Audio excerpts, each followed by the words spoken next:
background there.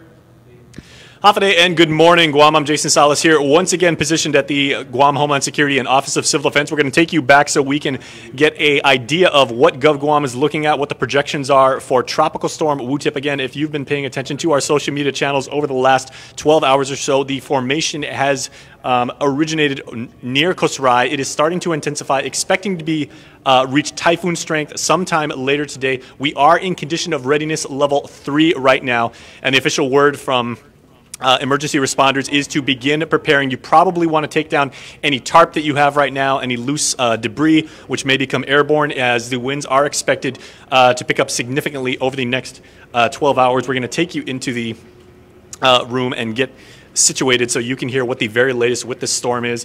If you've been tracking the storm in the graphics we've been sharing, the maximum sustained winds projected to be in a couple days are going to top 100 miles per hour, so this isn't something that any of us need to take lightly.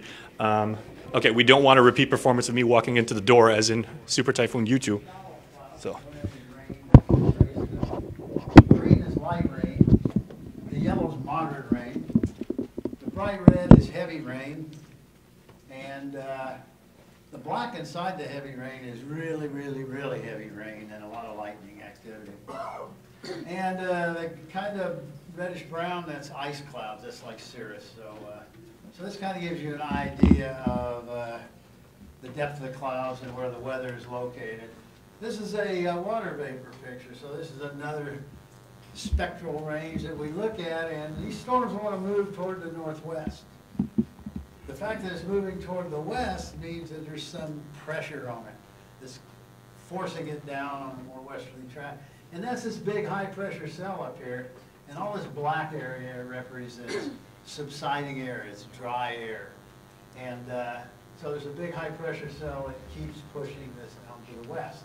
The farther west it goes, the more it's going to start to move toward the northwest. So there's a trough out here that'll be moving through later on, and that will cause the storm to move up to the west of us, and then it's going to run into a lot of shear, and it probably will decouple, and the low level will head toward the Philippines, and the upper level will head north of us. So, and here's a high resolution picture, visible picture, and there's Chief Lagoon right there. So. It doesn't have a visible eye, but underneath all of this, there is an eye. Okay, so, and this is the current track. This track as of 7 o'clock this morning. Come on in.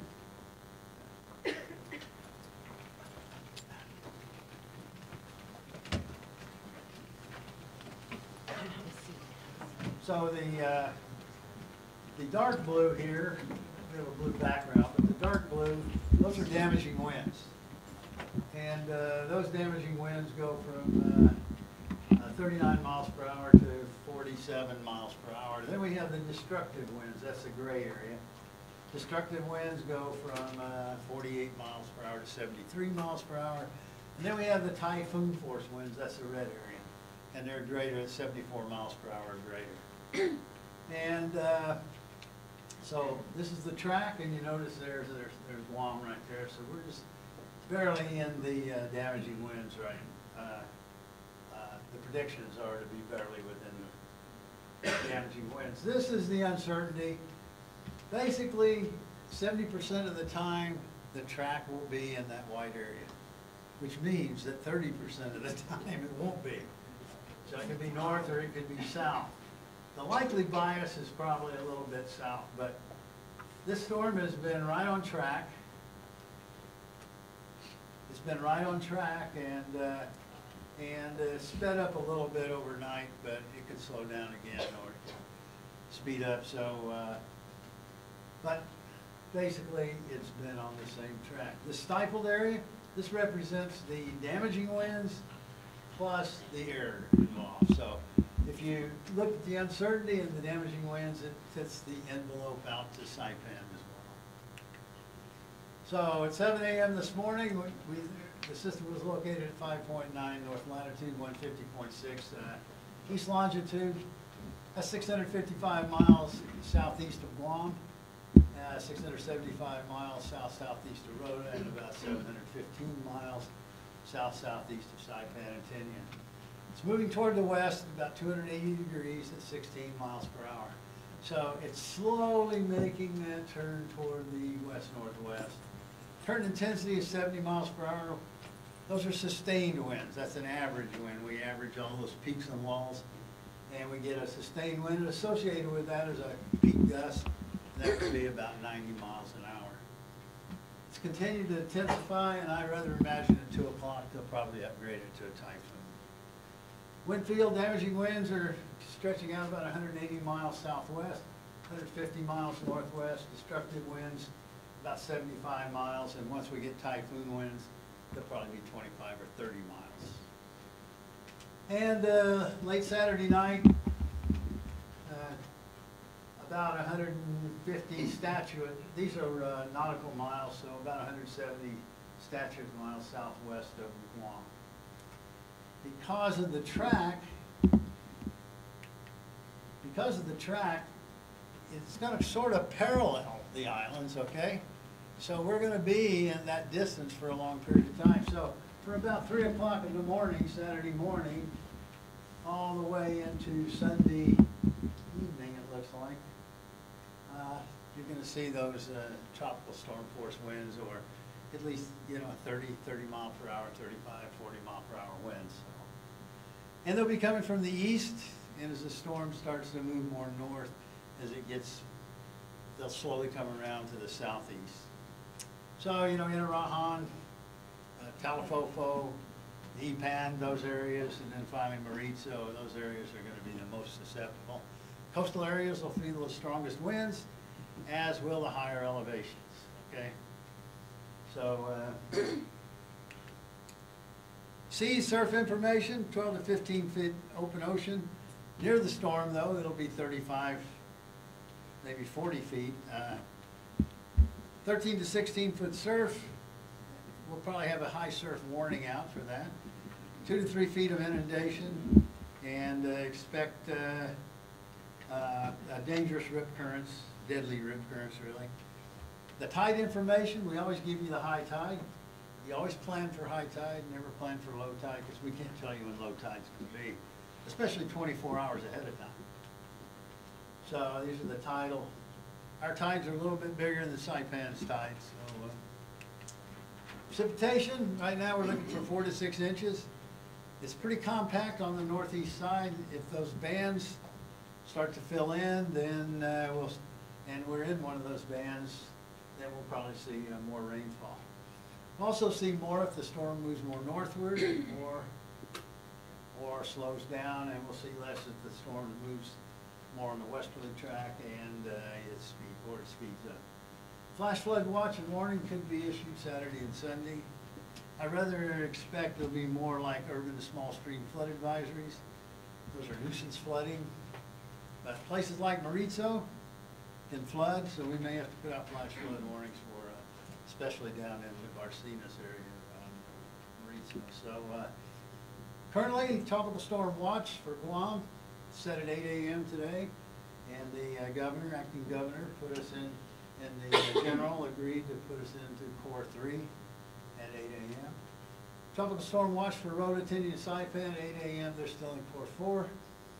And our planning is a tropical storm warning may be needed tomorrow morning. We'll be assessing that.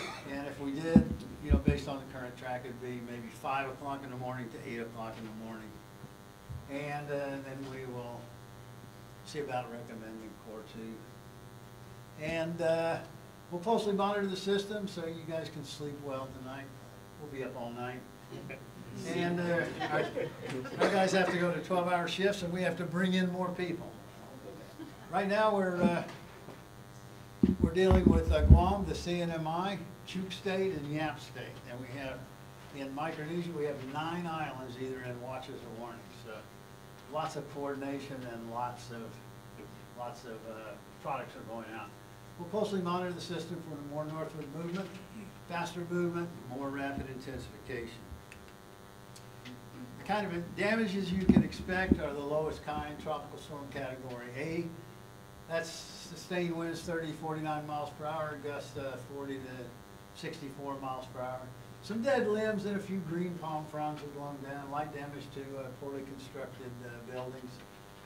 And we have a few of those out in the jungle, and damage to signs that aren't you know, if they're poorly put up signs. Damage to canopies, make sure they're secured or take them down. And of course up in the CNMI, they've got a lot of canopies and they got a lot of tents. So that's our big concern up there. Lots of leaves blowing around, strong rip currents. It's a good idea to stay out of the water. I know there's some people we won't keep out of the water, but they're usually police themselves. We always tell people to plan for one category higher. That would be a severe tropical storm, 50 to 73 mile per hour winds with gusts of 65 to 94 miles per hour. This caused major damage to huts made of loosely attached corrugated sheet metal and plywood. Several spotty power outages, some damages to secondary power lines, mostly from falling tree limbs. Some small trees, many small tree limbs can come down. An inundation of 1 to 2 feet on the windward coast is possible. So, and of course, the rip currents become deadly. When the storm passes, it's going to be a Category 3 typhoon. So winds are going to be around 120 miles per hour with gusts to 145 miles per hour. It'll be about 170 statute miles, 150 nautical miles, 170 statute miles southwest. So it's a pretty low chance that it's going to turn north and become a significant threat to us with typhoon force winds. But certainly we can get some damaging winds, and there are people on the island that are vulnerable to even a low amount of damaging winds. So we'll expect the worst conditions Saturday night into Sunday morning. We'll keep alert for changes such as more northward movement, more rapid movement, more rapid intensification. Updates. Every 3 hours we'll be putting out updates. The Typhoon Warning Center sends us stuff every 6 hours. We know that's not frequently enough when you live on an island, so we update it every 3 hours. And then every 3 hours we're going to give you a change in the track and a change in the location. When it gets within radar range, if it gets within radar range, we'll give you positions every hour. And every 6 hours, we'll be updating the track and the intensity. So every 6 hours, we'll change the intensity, or we'll give you an update on the intensity. So that's the way it works. The stuff is perishable information. We give you the best idea we can give you, but don't go to bed and think that you got it all figured out. Check it out and make sure that nothing significant has changed. We deal very closely with the Homeland Security here, Homeland Security up our Emergency Management Office in Saipan, and with the media. And so, you know, we put out the forecast. Emergency managers, they tell you what to do to prepare, but it's the media that really is our partner in getting the word out to people. So it's that three-legged stool. Remember that three-legged stool? If all 3 legs are working well, then they can sit on the stool. But if one of those falters, then so we want to make sure they don't falter. So, any questions? Chip, I'll go ahead and take the microphone and leave it open for discussion with you. Yeah. This is any questions about the storm. Okay, that's understood. all. Yeah. Okay. Well, that's great. So I'm going to take this stuff off, not the shirt and everything, just the microphone. And then I'm going to leave and deal with the media, and then. If you guys got any questions, though, you know, you can always get in touch with us over at the Weather Service office. Let's see. Thank you. Okay, 1, 2. You have a job.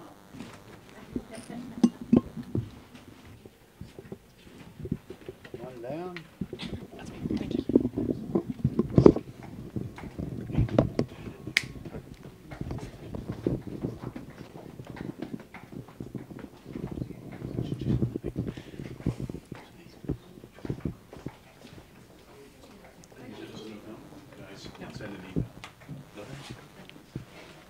But I know Sorry. Rory sent you guys something, didn't he? What's that? Okay, everybody, you saw it there live.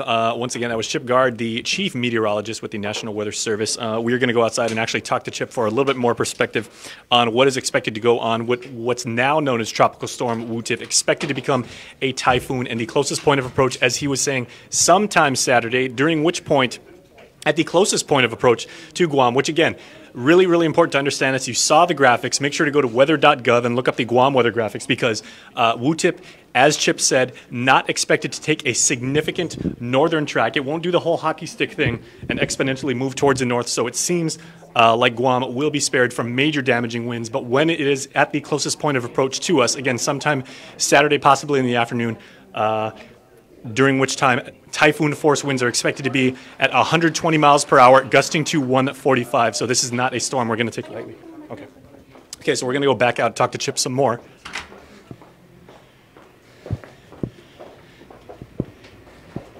And as you can see, the emergency center here at the Guam Homeland Security and Office of Civil Defense in Agani Heights are very, very bustling with activity. The island's mayors were here earlier getting their briefing, just figuring out how to prepare the island's various villages, knowing how to keep the residents aware of what may go on in the event that schools need to be open as public shelters. Perhaps expectant women and mothers need to check into the hospital if it is declared that they are due. That is not the case right now. You know, important to know that. But we are going to come out here and talk to Chip. And then we had one in 1953.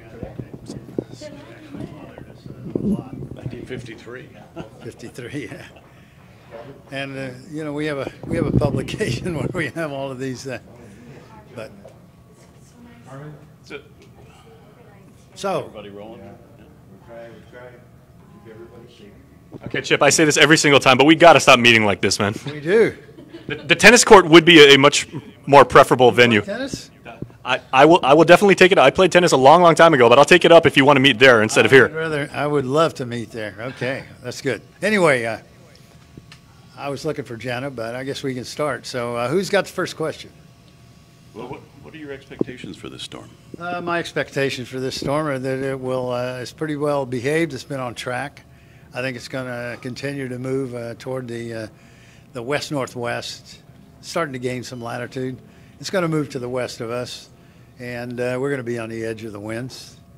And if we get into a rain band, we could see some pretty good winds, 40,